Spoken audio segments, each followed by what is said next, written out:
kaya kung sa tingin mo late na, ako, nakaranas din ako ng ganun. Kasi, ano ba, mag-56 na ako eh, sa taong ito. So, 55 na ako last year. So, naging problema ko din yung pero pinalaya na ako din ng Panginoon. Because God can redeem time for us. He can redeem time. Tingnan niyo po, si Joseph at the age of 17, di ba? Naging governor siya, 33 years. 33 years old, ibig sabihin, yung kanyang pinagdaan ng training para makarating siya doon sa gusto ng Diyos, 13 years. And yet, age doesn't matter. When God called Abraham, he was 75 years old. Nung tinawag ng Diyos si Abraham, 75 years old na. Pinangakuan siya ng anak, he was already 100 years old. So, 25 years yung waiting time. Pero nagkaroon ng kaganapan yun kasi nakipag-cooperate si Abraham. So, maybe sa atin, it's too late, but to God, it's not. Alam niyo po, nabuhay pa si Abraham ng 138 years old yata. Namatay si Sarah na una, nakapag-asawa pa nga eh. Si Abraham. At nagkaroon pa ng mga anak. Maliban kay Ismael, maliban kay Isaac. Kaya lang, ang difference, si Isaac is born of promise. Yes. Ano? Siya yung pinangako ng Diyos. Miracle baby siya eh. So, huwag ka mag-alala kung sa edad mo. Anong kailangan mo lang? Una, makipag-cooperate ka kay Lord. When we say cooperate with God, ibig sabihin noon, one of the greatest sacrifice that you can make is to sacrifice, to surrender your own dream. In exchange of the fulfillment of God's dream for you. Pero gusto kong sabihin sa inyo, hindi madali yan. But God will help you. Pangalawa, it's not too late as long as you will cooperate. Pangalawa, be obedient to God. Tandaan nyo, obedience has no substitute. Sundin na lang natin ang kalooban ng Panginoon. Kasi, yan ang ugat talaga ng pagpapala eh. Pag binasa mo ang Deuteronomy 28, you will obey. Itong mga pagpapala ang magaganap sa iyo. You will disobey. Ito yung mga sumpa ang magaganap sa iyo. Ibig sabihin, although we are not under the law, ang point yan is ganito. Ang obedience ay laging may kasamang blessing. Ang disobedience ay laging may kasamang consequence. So mamimili ka lang, blessing or consequence. Be obedient. Ang pangatlo po is napaka-importante. Be faithful to God. Kasi yun ang isang makikita natin kay Joseph. Diba? Tinukso siya ng asawa ng amo niya, ni Potiphar. Pero hindi siya nag-yield sa temptation. That is faithful. Be anxious o problema if in the past you were unfaithful. You can begin. Ang kagandahan sa Diyos ay pupili ka ulit mag-restart. Tandaan niyo ang repentance, hindi yan para sa mga believers. Para yan sa believers din. Ang kagandahan Diyos, pwede kang magpasimula ulit. Diba parang ganito, lalakad ka na ka, bangon ulit. So, you will begin to walk again. Forgetting what happened previously. Begin to walk again. Ganun ang ibig sabihin. Kung naging disobedient tayo in the past, kaya hindi pa nangyayari ko ang gusto ng Diyos, you can begin again. Yes. Begin to obey again.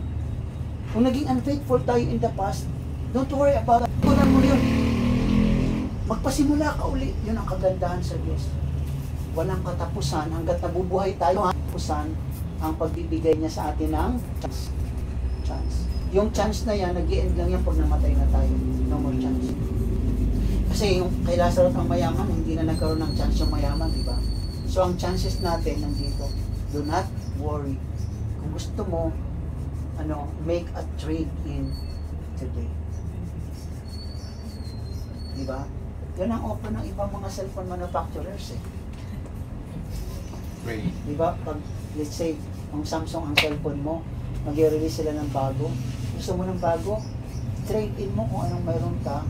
Kaya lang, mas babawasan nila yung presyo. Kaya presyohan nila to. Kasi na-experience ko rin eh, yung una kong cellphone. Swap. Oo, prenesyohan nila. Siguro mga umabot pa ng 13,000 yung presyo. So, kung magkano yung price ng bawas na, yun. Kaya lang, ito mapupunta na sa kanila. Pwede mong i-trade in ang iyong personal dream kay Lord today. Kapalit ng Kanya.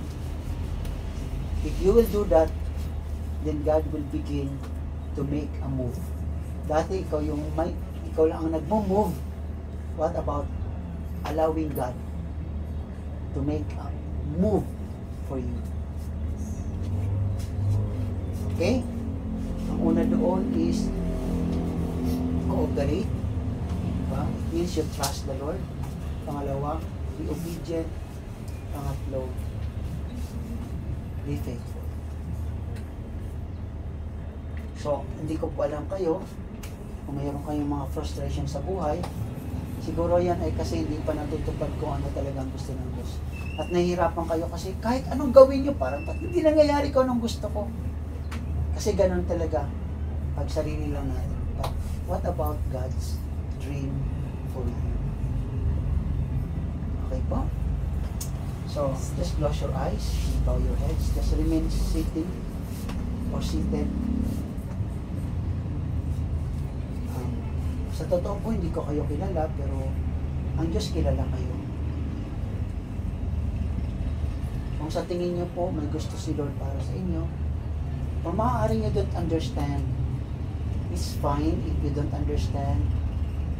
Maaaring sa inyo, sa tingin nyo, it's not clear to you. Okay lang po kung hindi man ito klaro sa inyo. But the best thing that you can do today is to trade in your own plan, to trade in your own will, to trade in your own dreams to God's dream, to God's will, to God's plan for you. And you will ask Him to give you the revelation, like what He did today. Kahit hindi nyo pa po alam, make a decision today. If you're willing to trade in, kung gusto nyo po, handa kayong ipagpalit. And after trading it in, Meron po kayong tsaka po para sa mga di matay. ay Tsaka para sa atin pong papanalangin na bigyan kayo ni Lord ng revelation. dalawa. Ng revelation para po ipabatid niya sa inyo ang kanyang pangarap para sa inyo. Just in case po na hindi yan maliwanag pa sa inyo. Pero kung maliwanag na po, ang kailangan nyo lang po ay mag-cooperate sa kanya.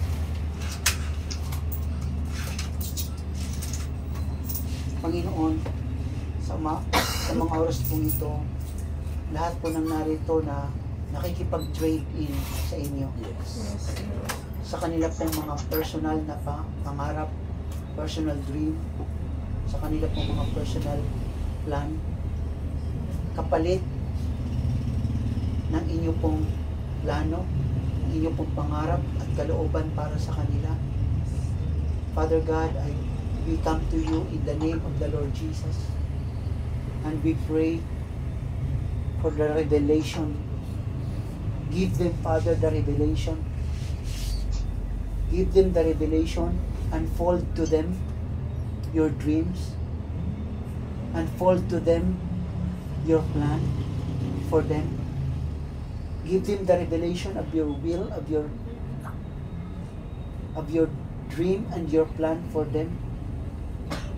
Na ito pong pangarap na ito pong planong ito ay matagal nyo na po itong itinanim sa puso ng bawat isa. It is already there. At ang isang napaka-importante po diyan ay kanila po itong mabatid through your revelation. Kaya po lumalapit kami ngayong umaga na pagkaloob niyo po sa bawat isa sa amin na narito ang inyong revelation,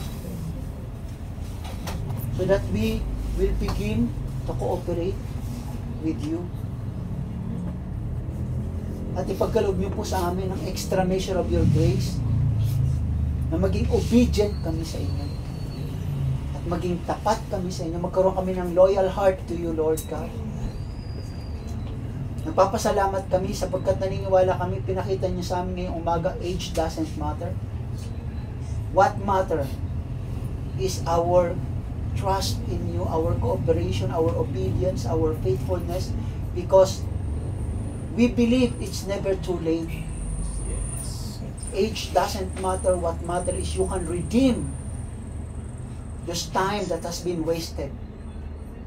Ipupili niyo na po pong mabawi yun para sa amin. Amang Banal, maraming pong salamat. Papasalamat din po kami sa inyo sa buhay ni Kuya Nelson at ni Ate Esther for opening, for being an instrument for this Bible study. Lord, continue to bless them with abundant